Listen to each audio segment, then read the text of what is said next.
Hi all, welcome back to the final whistle. It's Sunday morning. How is everybody? Hope everybody is good. We've got a match preview to go through again as Leicester City are back in action again on Tuesday nights. They take on Sunderland at the King Power Stadium. Can the Foxes make it 8 league wins on the bounce? Leicester did very well yesterday against Swansea.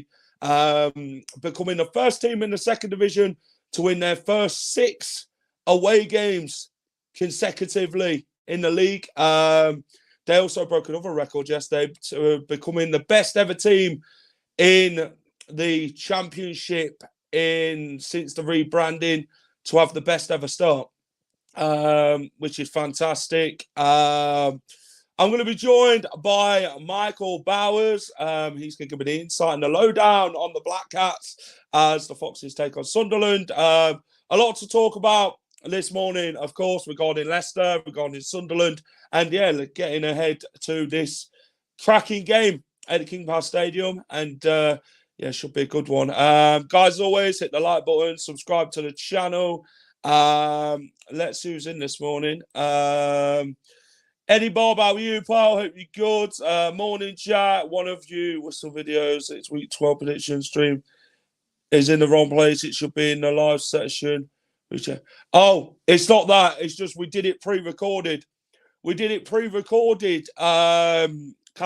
We didn't do it live. We did it pre-recorded. We didn't have much time on our hands when we did it, so we just got together and did it. I think Fatwa is better than Mavdides, or is it just me? I don't think we can compare them at the minute, to be fair. I mean, both players are doing what they're doing on the pitch, and that's all that matters. As long as they're contributing to the team, scoring the goals and helping us win games, that's all that matters. I don't think we can compare wingers. Do you know what I mean?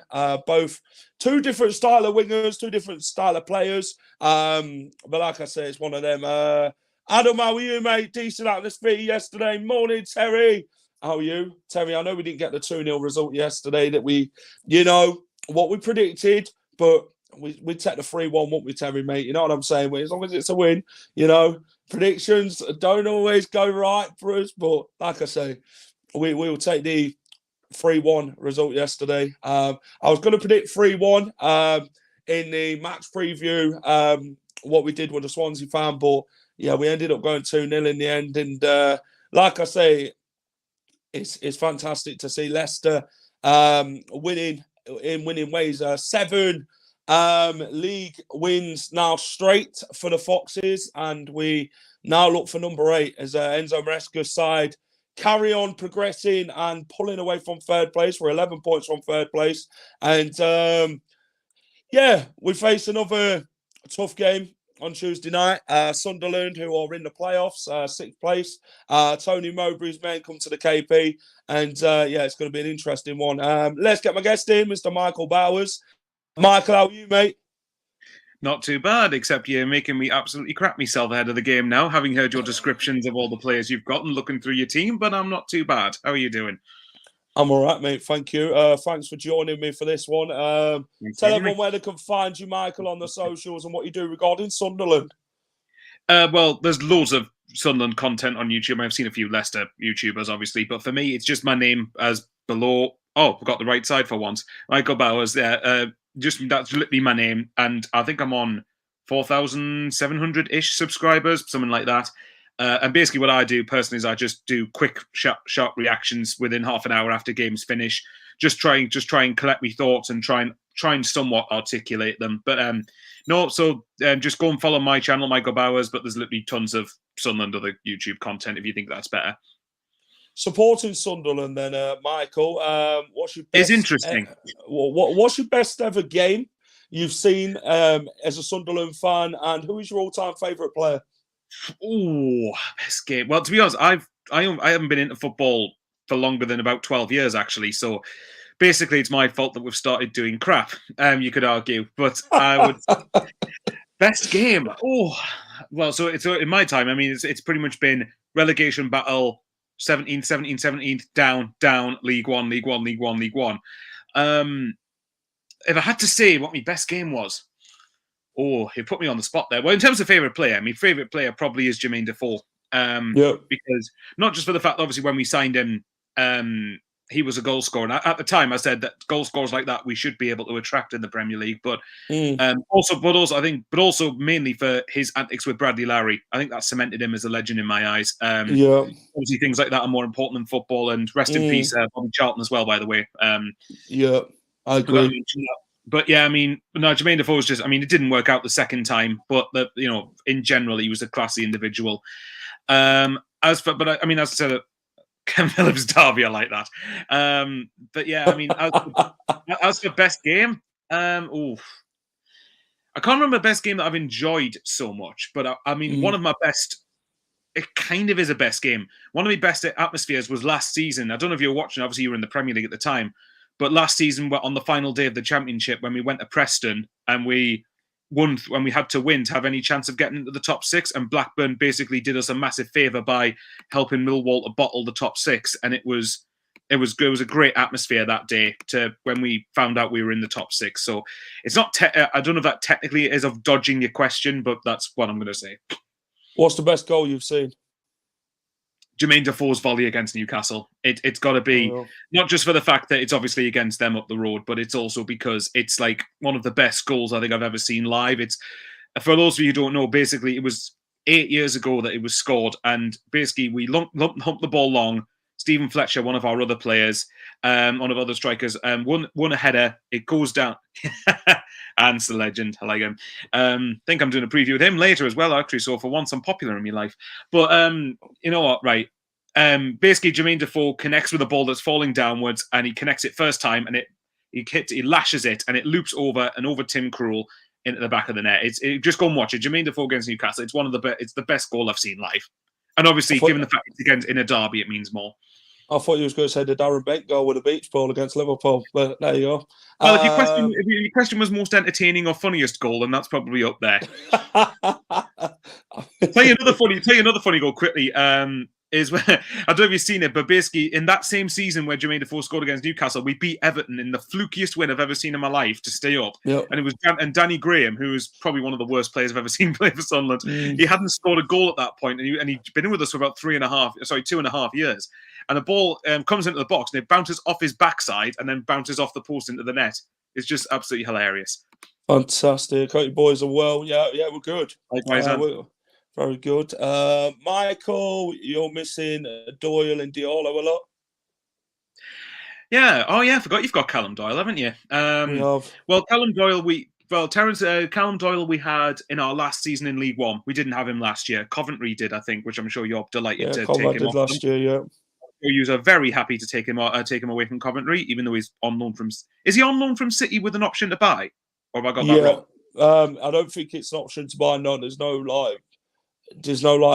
thing at the end of it. You know what I mean? It just means Leicester's got to go and talk to Manchester City and say, "Well, we'll offer you this, this, and this. Can we go and buy your player?" I think it's just one of them. I think it's just seeing. I think Man City and Leicester are just seeing how things progress this season, and then it'll go from there. Because you know what it's like when you put these option to buys in, and it's you get a player in, and it's like, oh, he looks fantastic for other clubs. And then it comes to your club, and you're thinking, oh yeah, well, look at them, all them nice YouTube videos, but all them nice goals he scored. And then it comes to your club, and you're thinking, who the hell's this? I mean, this ain't what we wanted. I mean, we had it with Tete last season. I mean, I think we had one of them where we could have potentially brought him, but then he had a fantastic game against Villa and then went missing after that. I mean, yeah, I guess you get it with players, don't you, Michael, with these options of bars. I mean, has Callum Doyle played a lot for you? Yeah, he's played quite a few games this season, but obviously He came off injured against Bristol City, but now he's out with like a knee injury for a bit. So, yeah, it's a bit of one of them. I think he's out. Next player can't score against us. That's encouraging. Yep. It's to answer the question, it's been good. Yeah, to be honest, well, I mean, Doyle's a really good player. I think if you get consistent minutes, I mean, he's not going to get in your team at the minute, is he? But I like him. He's a really good player. As for the second player, Amad Diallo, that Terence mentioned, yeah, I think it's one where we have got quite a. It's also a dream against Villa. I thought it was the second coming in. It's not like that to come up with comments like that, is it? 40 in the next second to know. It's got me choking now. I mean, with Amad Diallo, I mean, anyone who watched the Championship last year saw Amad Diallo's way too good for this division, and we were never going to keep hold of him unless we got promoted. But we are missing him to a degree. But I mean, we're just basically relying on Jack Clark bits of magic at the moment. I do think we've got a good side, but I'd be lying if I said our side's not weaker for not having Amad Diallo in it, because anyone's would be for a player who's too good for the league. Is Amad Diallo? I know he's been injured at Man United. Is there a chance Sunderland can go and get him again in January? Personally, for me, I think so. But obviously, just because I think so doesn't mean it'll happen. I think in the summer, a lot of our fans were sort of debating, because I don't know if you know him, Fabrizio Romano is one of the main Italian journalists, and he mentioned one of the points on social media, on Twitter. I refuse to call it X, by the way. It's Twitter. But, he mentioned the point that if Amad Diallo he wanted to get into Man United's first team, fair enough. That's his main choice. But he said apparently his only option would be Sunderland if he wanted to go back out on loan. Now, in the summer, I never thought that was ever going to happen, because I thought Man United, for the sake of their investment, would surely want to send him to a Premier League club. It makes no sense to have him in the Championship again. And especially if you go for the whole season, you've got a couple of months to settle, haven't you? In January, I think it's a different story, because you've then got 3.5 months, haven't you, basically, until the season finishes. And you want him to go somewhere where he's going to play regularly and settle in straight away. He might not come back. You guys might get him for all we know, but I think we were linked with him in the summer, and then he got injured. Yes, I saw that. I think if he comes back in January, I mean, I could be wrong. You guys might get him. It might not be us, but I think I'd like to hope our experience with him last season holds him in the good stead to come back here. But again, we'll have to wait and see. I've got a hunch we will get him back, but that's a hunch. It's not based on any logic. Facts. The opposition then is Sunderland. We'll get onto the game in a bit. Talk to me about Sunderland's season. Obviously, Joby Bellingham is doing fantastic. Jude Bellingham's brother. He's proved pivotal for you lot since signing from Birmingham. You've also got Jack Clark, who is banging in the goals for Sunderland this season. Patrick Roberts, another one who looks good for Sunderland. How has the season gone so far for Sunderland?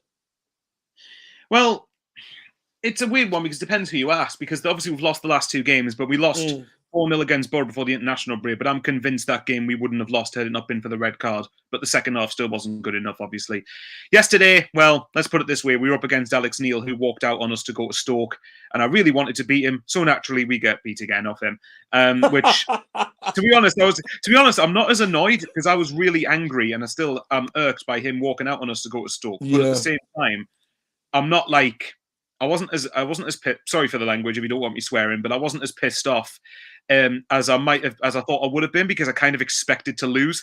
But in general, I mean, the start of the season, I mean, we've got 19 points. We're in 6th place. Obviously, the caveat is I think if I get the table up, I think we're something like 2 points off 13th or whatever it is. Hang on. Oh, there you go, bang on. We're 2 points off 13th. So obviously the league's quite tight at the moment. Well, not for you guys. I was going to say, not for you guys. You're walking away with it at the minute. But, for majority of the division. Yeah. I've been there before. If we were in that situation, I'd be going, nope, there's still about 30 games left. There's still 30 games left. Still a long way to go, Michael. I'm confident with 10 games left when we're 30 points clear. But yeah, I mean, we're still in 6th at the moment. And I would just take finishing in the playoffs again, because I think we need to prove that last season wasn't a fluke and that we actually aren't a bad side. But we've obviously had a couple of bizarre results. I mean, beating Southampton 5-0 was just mental, and we didn't start with a striker that day, which was absolutely insane. Obviously, some of the games we've lost to like Ipswich and Preston and Stoke and Cardiff, they're all very frustrating games that in every single one of them, I think we should have got something out of. But it is what it is. You're not going to win every game, are you? For us, we either seem to win or we seem to lose. There very rarely seems to be a draw. So announce it being 2-2 or 3-3 on Tuesday. But yeah, I don't know. It's a weird one. But right now in league position, I'd take where we are at the end of the season. What was your expectations of Sunderland this season before the season even kicked off? I mean, where did you expect Sunderland to finish? I mean, what was your actual prediction for Sunderland this season, Michael? Well, I would say top walk in the league, but that would be a big fat lie. For the record, I predicted you to win the league if it's anything, if it's worth anything. But for us, I think about 5th. I think I predicted, and obviously we're pretty much there, aren't we? Basically one place out. I think we should have enough to finish in the top 6 again if we get January right. I think we need to make sure we're around the playoff spots come January and then see what happens from there. But I mean, so for me personally, it was playoffs. I mean, our sporting director, Christian Speakman, basically alluded to the fact he said that players won't be happy with playoffs, which suggested we want top 2. Now that's quite some way off. Personally, for me, I didn't think we're ever going to be strong enough for that, but I did think top 6 is more than achievable. The likes of Joe Bellingham, the young players we've had, like Mason Burstow, we've got on loan from Chelsea. There's other players as well. Jack Clark, Patrick Roberts, who we've got. Dan Neil, who's a very good midfielder. He was actually suspended for the Stoke game, but he's back for Tuesday, which might give us a better chance. Pierre Ekwes, the young player who's coming on really well. I think by the time the second half of the season comes, these guys will hopefully have matured into their roles and help us into the top 6. So, me personally, if you give us playoffs again, I would take it. Yeah, your recent game, you played Stoke in the Alex Neil derby and lost 2-1. How did you find that game? I mean, Tony Mowbray came out after the game and said they haven't really had a chance to train over the last 2 days or so due to a storm and whatever not. How do you find them comments from the manager after a defeat against Stoke? Yeah, I mean, I wasn't aware of those comments until this morning. But look, don't get me wrong. Obviously, we've had a huge storm over the last few days. But do indoor training then. Do indoor training. You do get a bloody storm up north, don't you? Where you lot are. Well, yeah, we'd do. It's called the northeast for a reason. It snows really bad, doesn't it, when you lot get going? Oh, it really does. Honestly, we live near the coast, so we're probably more prone to bad weather than anything else. It's always funny when people from down south come up north and go. And it's like warm for us, but it's like, oh, this is freezing. You're kidding me? This is warm as anything for us. We're just used to it being Baltic every 5 minutes. But yeah, I mean, with Tony Mowbray, it's those comments are obviously they do sound very bitter, I guess you could say. They don't sound particularly great if you're gonna come across and blame the storm. But at the end of the day, look, I mean, it can have an effect. But we're waiting. Well, okay, let's see if the weather's all right the next few days, then he hasn't got an excuse.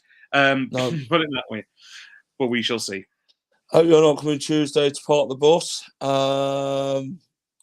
Careful, we are not from down south. You aren't down south. When I say down south, I'm talking London or South Coast, mate. Honestly, I've gone to London before. I think I went to London for when we played QPR away.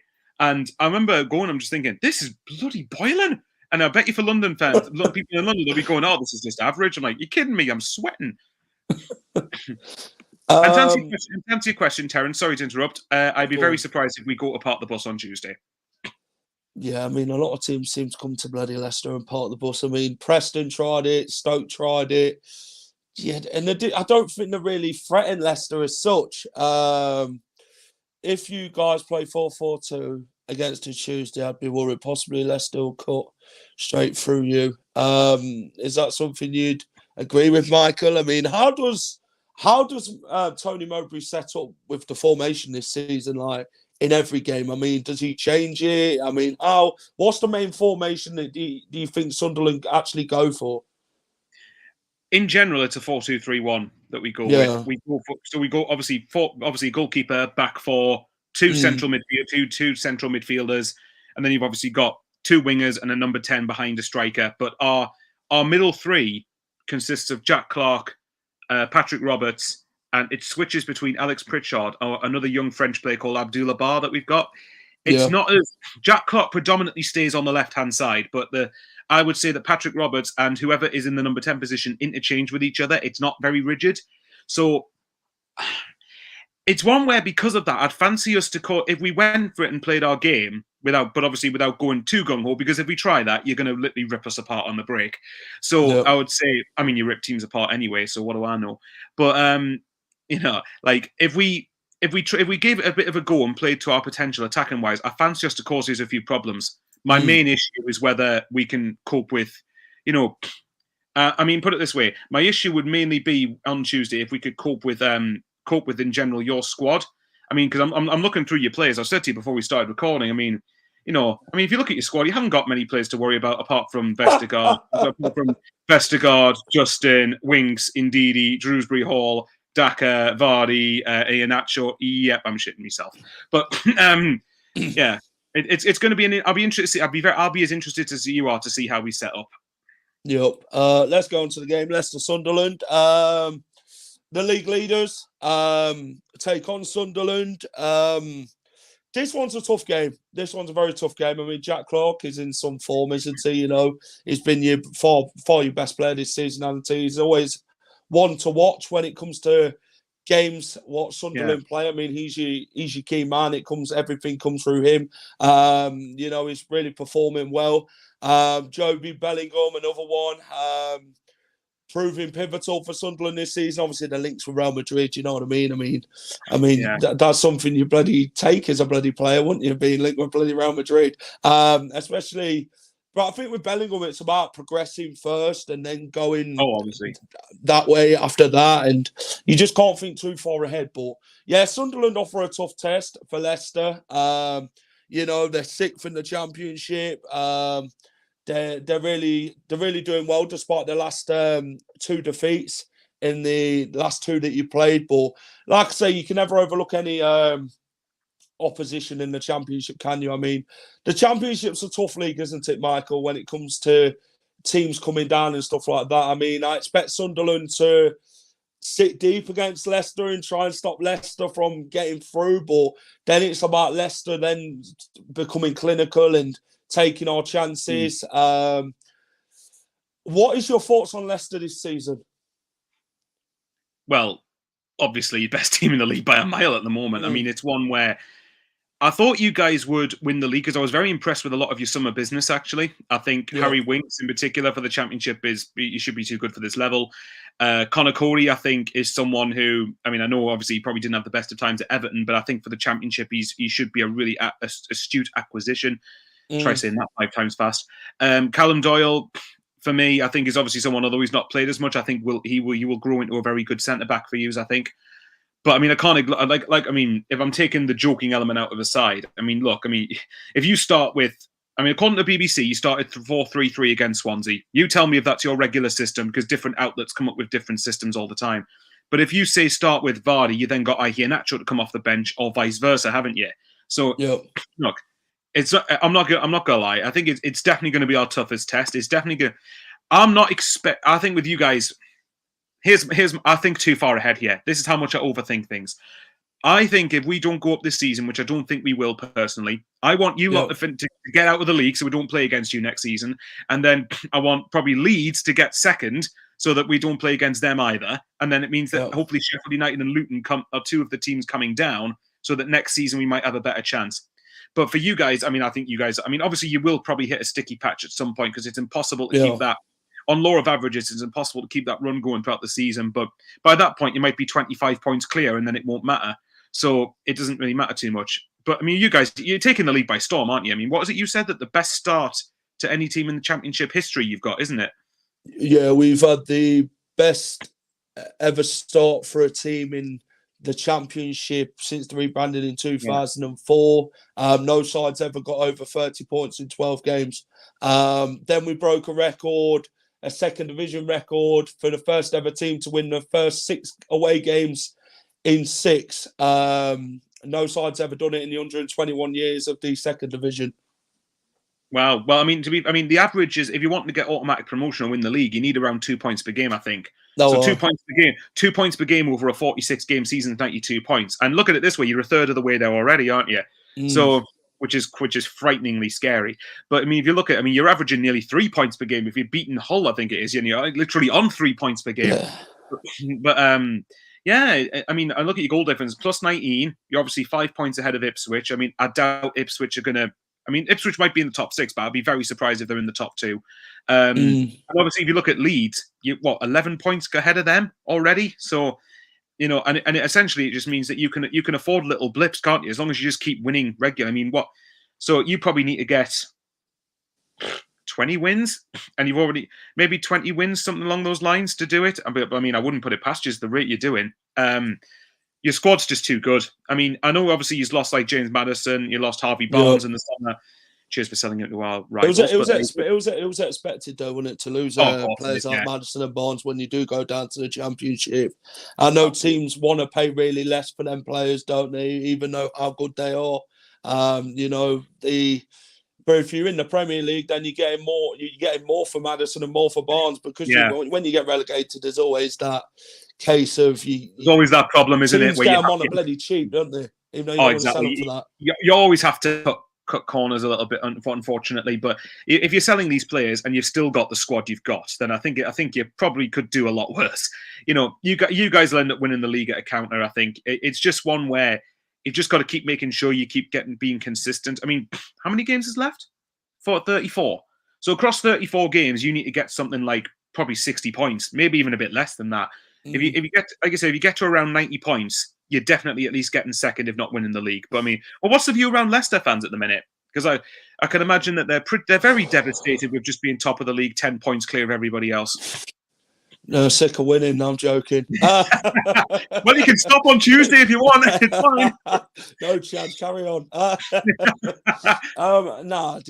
The mood's fantastic. The unite of the fans and the players after last season's scenario and that. You know what I mean? The club's come together again, hasn't it? You know what I mean? Enzo's come in. He's done wonders so far with the squad. And he's brought in all them players that you mentioned, like Connor Cody and that, Harry Winks. I mean, Harry Winks has been absolutely magnificent this season. If you talk to Leicester fans about Harry Winks, you could say he's one of the standout players of the signing so far in the Championship. The squad that we've got, I mean, Wilfred Ndidi to be in the Championship and Ricardo Pereira, it's a bloody cheat code, isn't it? Let's be honest. I mean, look how good they are. I mean, Wilfred Ndidi's moved into a new role this season, a more attacking role, and he's the man assisting the goals and all that. And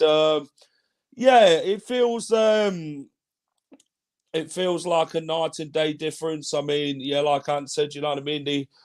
The vibe around the club's fantastic. I mean, it's good to see from the fans onto the pitch, and it's been an incredible start so far. But I think we've just got to stay level-headed, take it game by game, one game at a time, and like I say, the target this season is always going to be promotion. I know people are going to say Leicester's going to walk the league, that and that and that, but there's a difference between saying it and doing it, Michael. And the minute we're 11 points clear of third.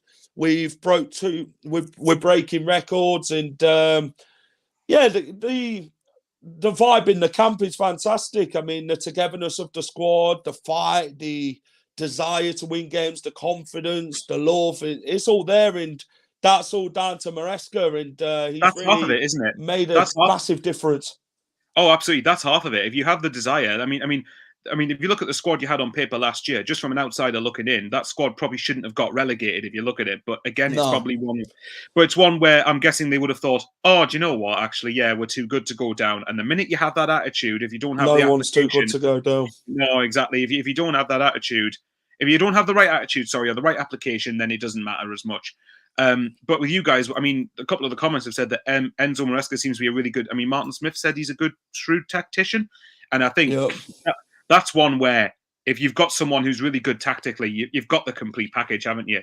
Again, the thing is, what you've done, because you've had such a good start, as I said earlier, you can afford to have little blips here and there, and it won't make too much difference.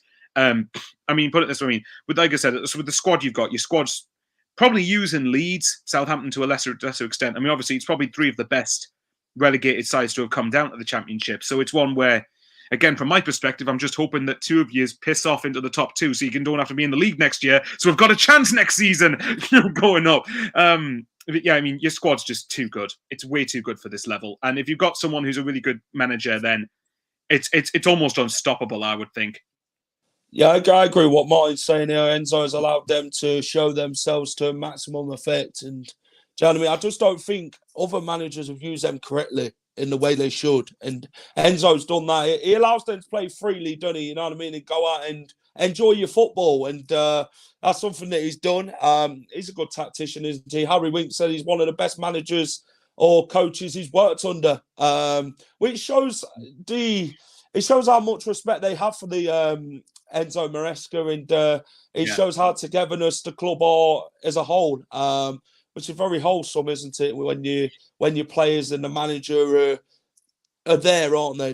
They're together, aren't they? And it's good to see. But like I say, Enzo, I think we played Stoke and we made 6 changes, and people are thinking, that's a lot of changes. Can Leicester go and still go and beat Stoke? They did. It just shows with Leicester they can make changes when they need to, and it shows we've got enough quality on the bench for players to come in and still do that job what Maresca wants them to do. So, yeah, it's fantastic to see.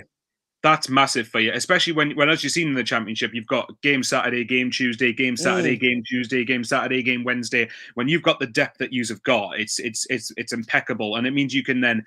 And again, as much as you obviously no one wants injuries, realistically, you're going to get injuries across the whole season. So it means you can afford that, basically, can't you? You can afford to have 2-3 players out, and your squad's still too good. And the more I'm thinking about it, the more I'm absolutely bricking it for Tuesday. But there you go.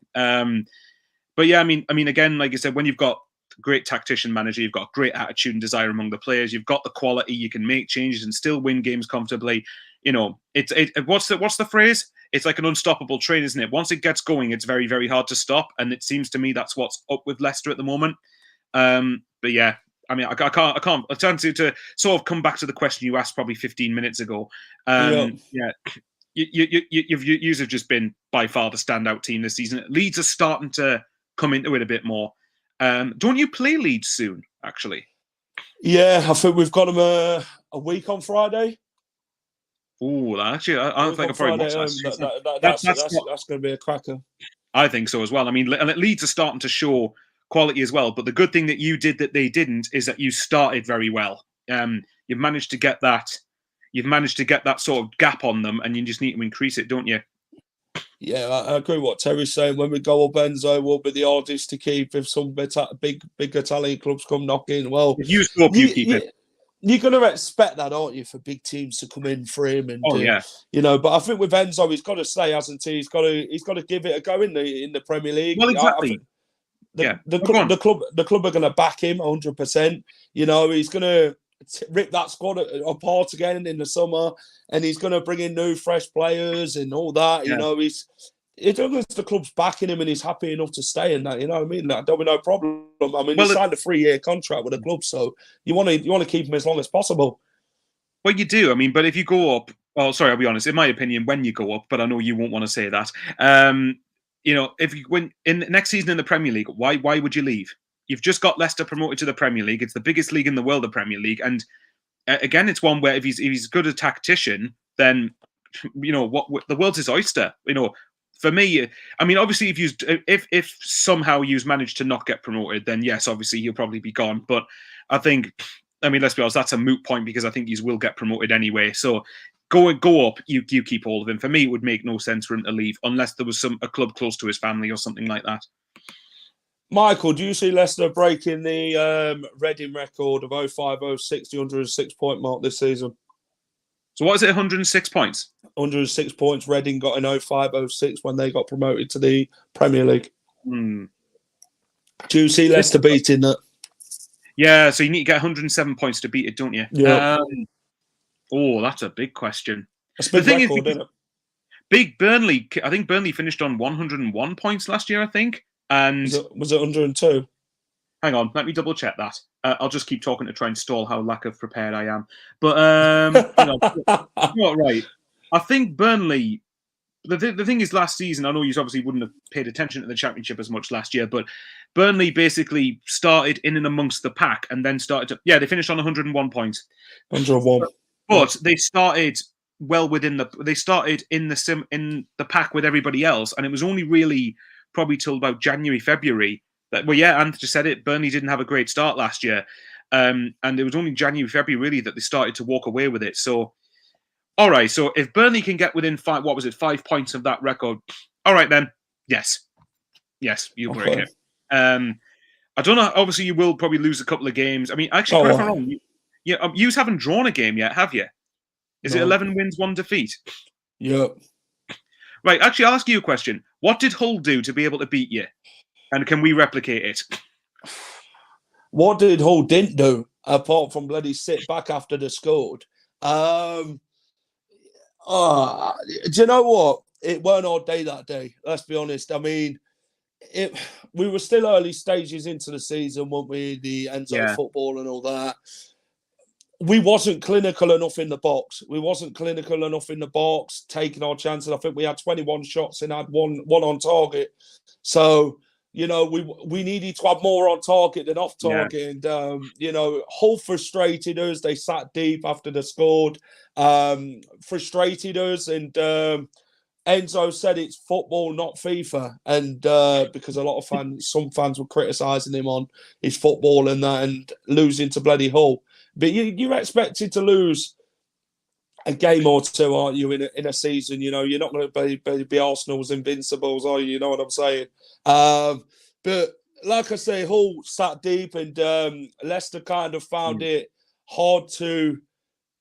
I guess we didn't be clinical enough in the box, and that's something Enzo came out with and said. And now we've started to be more clinical. I think if we'd played Hull now, I think it'd have been a different result. But back then, it was kind of like hard to be clinical around the areas, and that was our low point in it of being clinical. And Hull took advantage of that. To be fair, I mean they did score despite the deflection off Vestergaard. But I think that's something that stopped us from bloody beating Hull or even getting a bloody draw. We just couldn't take our chances. Well, I was going to ask, do you struggle more against teams that sit back against you? But the evidence clearly isn't the case, because I'd imagine a lot of teams try to sit back against you and you still find a way of scoring past them. So we've learned a lot since the Hull game to how to break teams down and be more clinical in the box and all that. And so Enzo's gone in there and thought, you know what, this happened at Hull. We're not letting it happen again. Boys, you've got to start taking your chances, be clinical in the areas and go and win these games. And that's something that Enzo's changed, and that's credit to Enzo. Hull scored first, then part of the bus. Swansea didn't. Exactly that. I mean, Swansea scored a deflected goal yesterday against Leicester. Matty Grimes off Dewsbury Hall. But they didn't sit back. Swansea still came out, gave it a good go. And like I say, the best team won on the day yesterday. And I think, like I say, teams... they need to come out and be expansive against Leicester, don't they? You really give it a good go. I mean, I think every team this season are going to be relishing playing Leicester, aren't they, Michael? When you come to the KP or play Leicester at your place. Oh yeah, I mean that's something that obviously across the season that you could probably. All right, cheers, Ant. Don't make me shit myself even more, mate. Yeah, there we go. We followed it up. Yeah, that's it. Beat Southampton 4-1 was screwed. But no, you know what? Across the season, you are going to have to come up against that. The longer that you stay top, and potentially further clear you get, is that teams are going to be thinking, right, this is the big game of the season, isn't it? Apart from your derby games, in games against your rivals, Leicester's the big one, isn't it? Because obviously he's the top of the league, you're pissing it, and it's one where teams are probably going to raise their game against you to an extent. I mean, we had that in League One all the time, and it was infuriating. Because it's teams in League One could try hard against us, but then go and be weak as anything against Fleetwood Town the next week and lose, which is what was really annoying. But okay, that's interesting from Martin, what he says there. Challenge might come again. I agree with Martin. Well, all right, let me ask you this. How are you feeling about this game? Do you think we'll present more of a challenge to you than what a lot of other teams seem to have done recently? It depends how Tony Mowbray wants to set up. Obviously. Yeah, not to the point where you can't beat us, obviously, but can you see us causing you problems?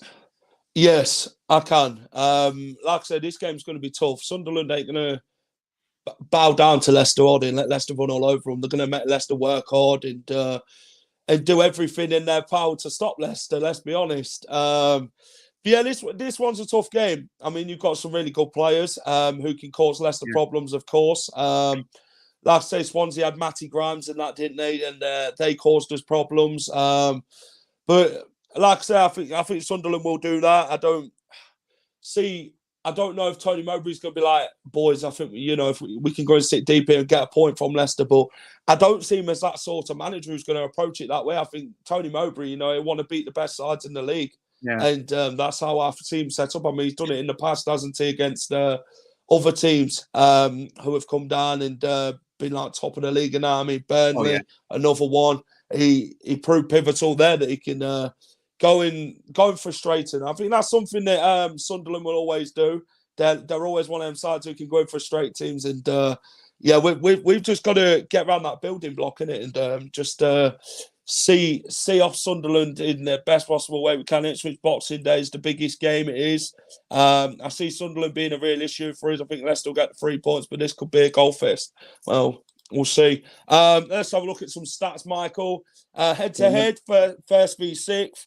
11 wins to Leicester, 0 draws, 1 defeat. 6 wins for you lot, 1 draw, 5 defeats. This is an interesting one for me. Championship head-to-head, played 4. Yeah, we ain't beat you. I was looking at that stat and I was thinking, surely that's not right. And I went on the head-to-head page and I was thinking, no, surely we beat them. And I was thinking of how many times we beat them. And I was looking at the Premier League. And I thought we've done all right against them, but the Championship apparently beat us 4 times. If you don't beat us this season, I'll be astonished. At least one of the 2 games. If you don't get at least 1 win against us, I'll be surprised. Well, to answer the question, Scott, I'm guessing this is for me. Do you think Sunderland make playoffs? Yes, I do. I think we have enough to get playoffs. Again, I know some of our fans a couple of weeks ago were going, "Oh, top 2 could be there." Like, no, calm down. Top two. Well, for me, the way I looked at it was you've already got one of the spots. So that's first gone straight away. So across the whole season, I know you're trying to be level-headed and I'm probably not helping by the fact I keep saying, Leicester will win the league and all that. But second will probably be between... You're getting more excited than me, Michael, and you don't support Leicester. That's the thing. It's always reverse psychology. You're never confident of yourselves. You don't want to say it for yourself, but everybody else, you're like, yeah, that's it. They're doing it. They've walked it. No, for me, I think you guys will be consistent enough to get first. Leeds, I see maybe sneaking second. So to answer Scott's question, yes, I think we have enough for playoffs. And for me, that was the expectation at the start of the season. Get playoffs again to make sure last season wasn't a fluke. And I think for me, this season, if we get in the playoffs, then whatever happens from there. Next season, depending on who's in the division, I think next season's our opportunity to get promoted because I think we're trying to build towards it. But I like the fact that,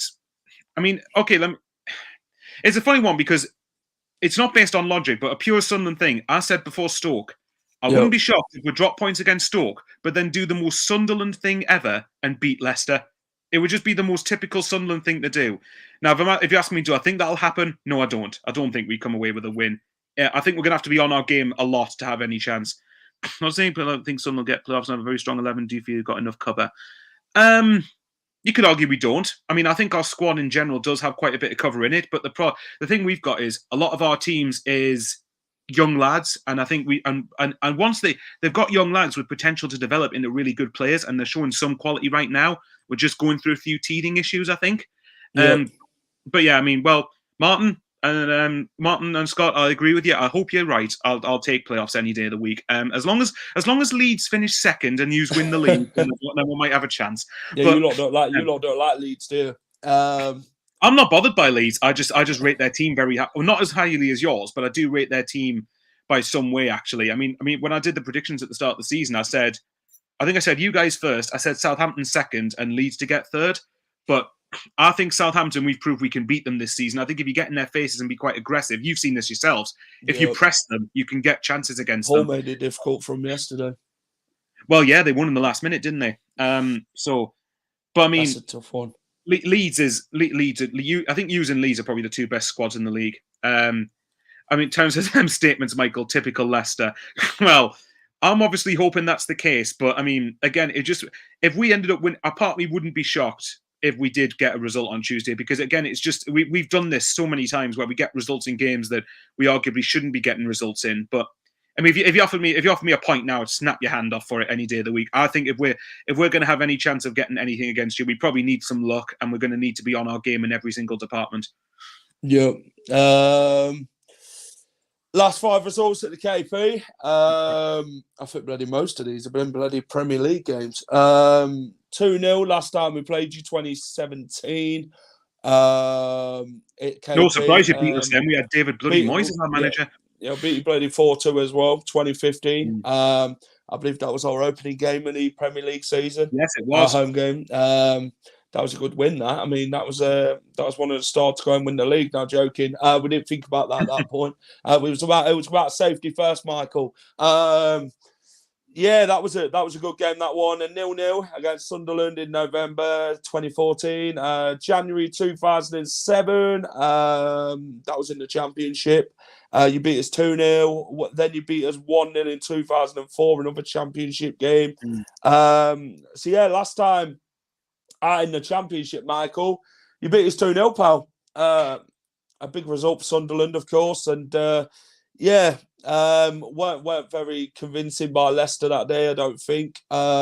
Sunderland had some decent players back then, didn't they? To be fair, the one you could say, looking at that result, a clean sheet, and that winning convincingly 2-0 against Leicester. Difference. A lot's changed since then, hasn't it? Since we last played in the Championship together. We're going to do a foot in both camps. I mean, we like a foot in both camps on the channel. I mean, Callum Doyle. I've not put Callum Doyle on here, but I want to talk about Callum Doyle specifically. Talk to me about Callum Doyle. I mean, you had him not last season, but the season before. You end up winning the playoffs. Callum Doyle was obviously a part of it. Yeah. How did Callum Doyle get on at Sunderland? Well, that was what the can start Leicester expect from him? I think, well, at the minute, you can expect him to not be in the team, can you? Because your team's strong. But I think over the course of the season, obviously, you're going to get injuries. I think Callum Doyle is definitely one of those that is technically quite good on the ball, but he's still got some development to do in terms of the no-nonsense side of things. But in League One, when we had him, he was a really, really solid defender because we ended up playing him quite regularly in the first 2/3 of that season when Lee Johnson was here, and then he got sacked. But at that point, Callum Doyle had been played so often that he was probably burnt out, and Alex Neil came in and had to take him out of the team and give him a bit of a rest to sort of manage and not have him be so burnt out. So I actually think I rate Callum Doyle very highly. I wish we got him. I think when we got the Championship, I said, no, get Callum Doyle. I think there's a good defender there.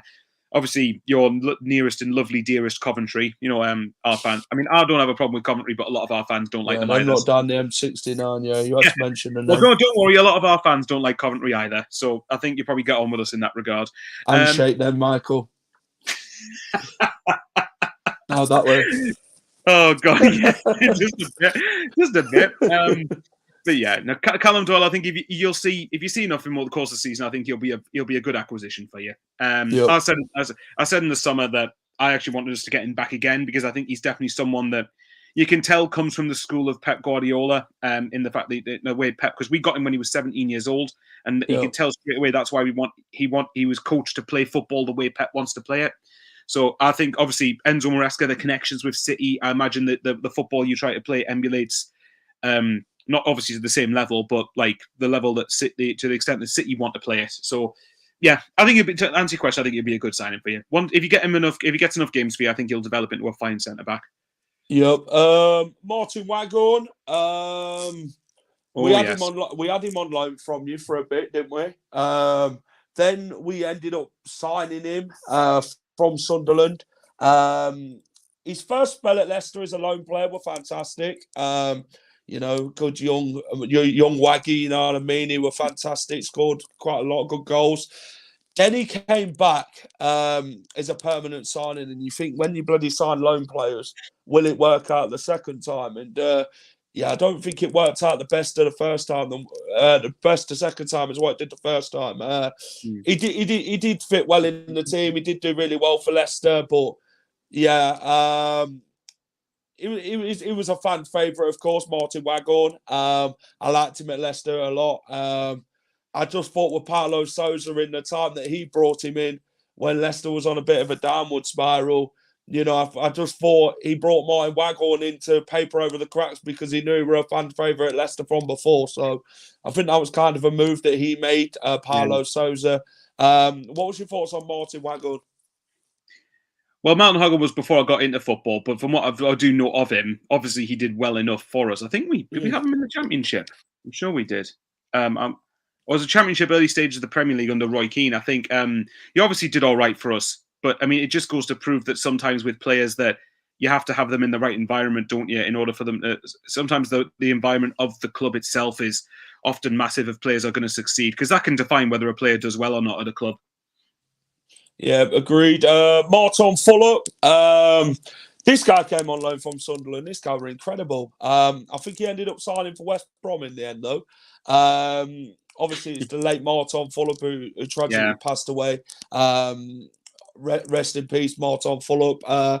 Cracking goalkeeper, to say the least. Martin Fulop kept Leicester in many games. It's great save, great bloke if you meet him. He was just one of the best keepers at that time for us, to be fair, Martin Fulop. And I wish we would have kept him on a permanent deal, but West Brom obviously paid the money for him.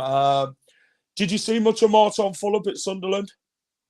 Me personally, no. But obviously, I do know about the history of him. I think he was still there. Was there basically from when we had him in the Championship to when I think we had Steve Bruce, who had just come across as manager, and I think he probably left then.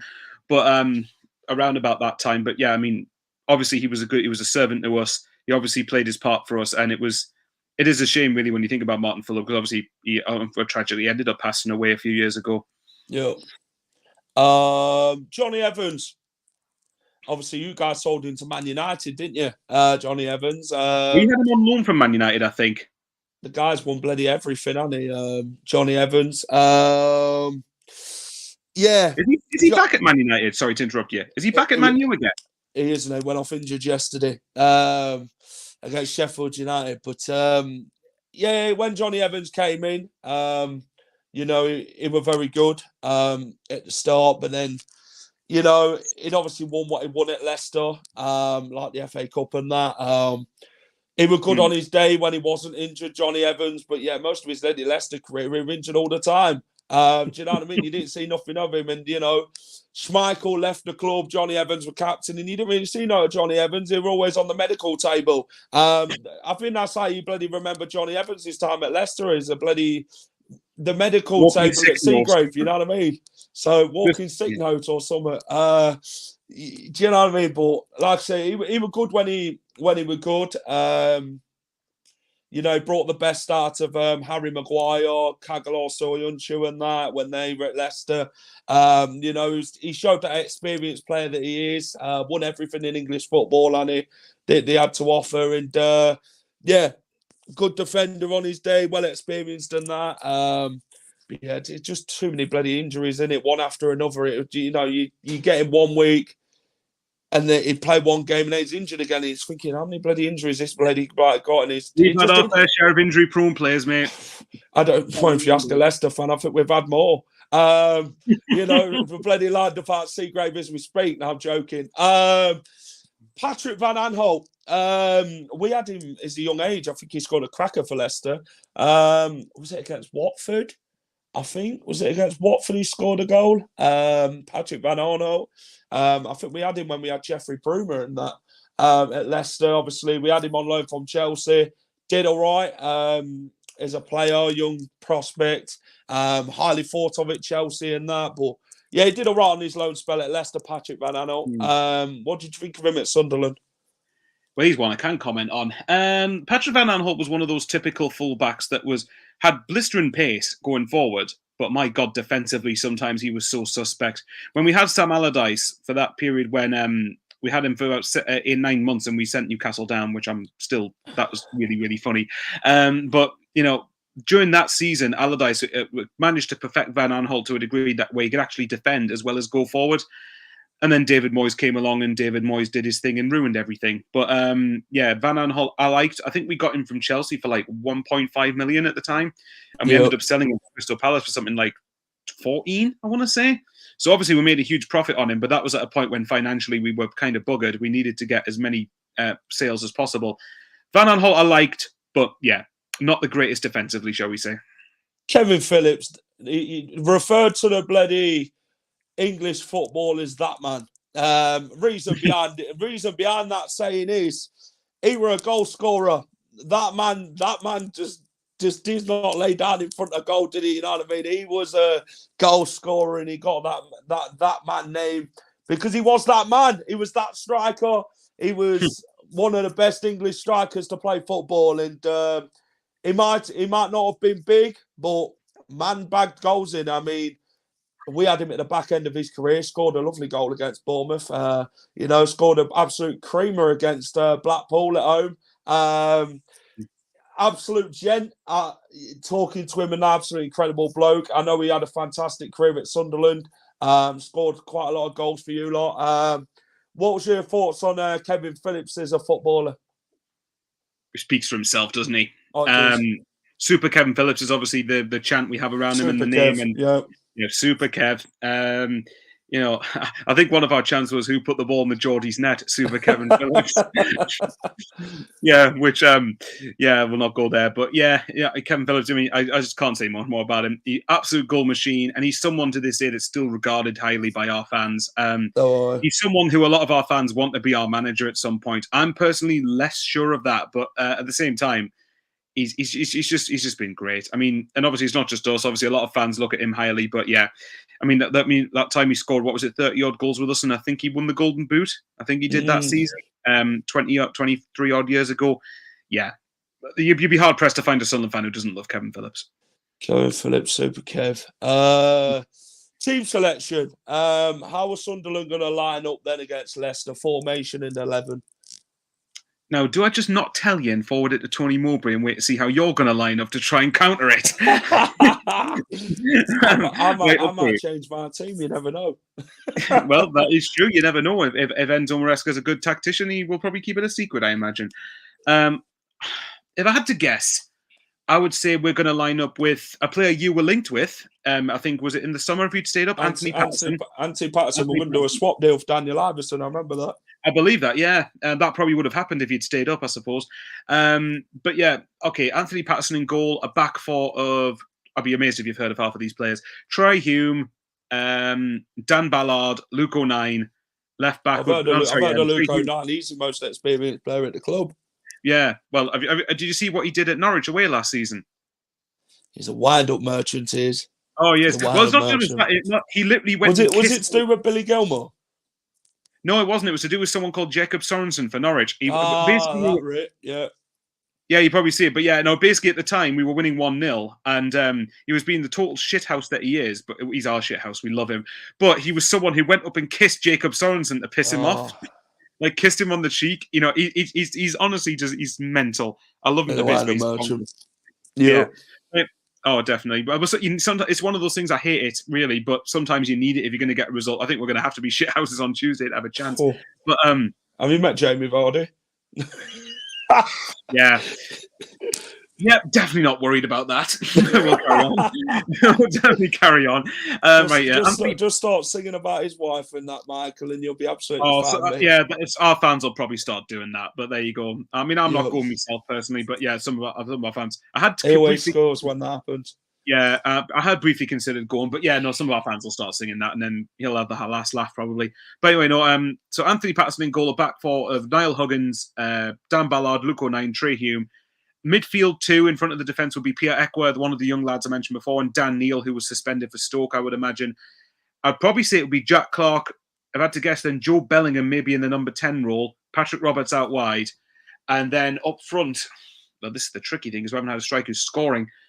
Probably Mason Burstow, the lad we've got on Chelsea. That would be my guess as to what our team will be. So to recap quickly, it'll be Patterson, Huggins, Ballard, O'Nien, Hume, Eckworth, Neil, forgot the rest of the team there. Clark, Bellingham, Roberts, and then Burstow. That's my guess at what that team would be, but you never know. I could end up being totally wrong. Come what is it? 7 o'clock on Tuesday night. 8 o'clock, innit? Yeah, but that's when 7 teams come out at 7, don't they? So you say 7 o'clock Tuesday. So I'm like, right, never mind. Half the team's injured. What a shock. We're going to go with Verminson in goal. Vestergaard will keep his place. I think. Will he change the defence and bring Connor Cody, Harry Suter in? He probably will. James Justin will play Ricardo, Harry Winks. I think Dewsbury Hall and Wilfred Ndidi will keep their place in the squad. Will he start with Iheanacho over Jamie Vardy? Potentially. And then Vardy comes off the bench. He'll probably switch it around a bit, but due to like 3 games a week. I think he's done it in the past. I think he did it at Norwich. He put Iheanacho in, and then Vardy played this in the Saturday game after. Wingers, I'm going to go for Steffi Mavididi and Abdul Fatawu. I'm going to go for both of them again. He might make 5 changes. He might make 4 changes. You never know what Maresca's thinking is going to this game. Will we see Cassidy? He probably will put Cassidy on, to be fair. Will we see Hamza Chowdhury? He probably will. He might play Hamza Chowdhury at the back for all we know. So we'll have to wait and see. Last one I'm going to ask you then, Michael, is the score prediction. What's your head and heart? Well, my heart says we probably win 2-0 and cause a very, very rare Leicester defeat, but that's my heart. My head's saying completely different. Like I said earlier, I think we're going to have to get luck and be on our game 100% to have any chance of getting anything. My predictions, I think you'll beat us 3-1. I think we'll have enough to cause you problems and get a goal, but I don't know. I just think defensively we're not the best team, and I just think unless we have a blinder and our keepers like saves every single shot, then I think your quality will be too much. If we get anything out of it, for me, I view this game result-wise as a free hit. I think if we get anything, then fair play. But if we don't, then I think we've got Norwich coming up after you lot next Saturday at the Stadium of Light, and then we've got Swansea away and then Birmingham at home afterwards. Those are games I'm looking at as games we should be trying to get results out of more than this one. But yeah. So my head says 3-1 Leicester, but my heart says maybe 2-0 Sunderland, just because it'll be the Sunderland thing to do. This one, for me, tough game, like I say. Sunderland, tough opponents. Jack Clark, it's keeping him bloody quiet in this game. I've watched him a lot this season, Jack Clark for Sunderland. I think he's been a terrific player, outstanding, to be fair, one of the league's best wingers. Leicester, I think we'll have enough quality to see this game off, to be fair. I think we'll win the game. Like I say, it'll be a tough game, but like I say, I think we'll tire Sunderland out like we have every other team in the second half. Well, what it is with Leicester, we seem to have the ball a lot, and then we want teams to come and get the ball in it, and teams will come and do that, no problem. Do you know what I mean? We always seem to do it quite well in the way we played.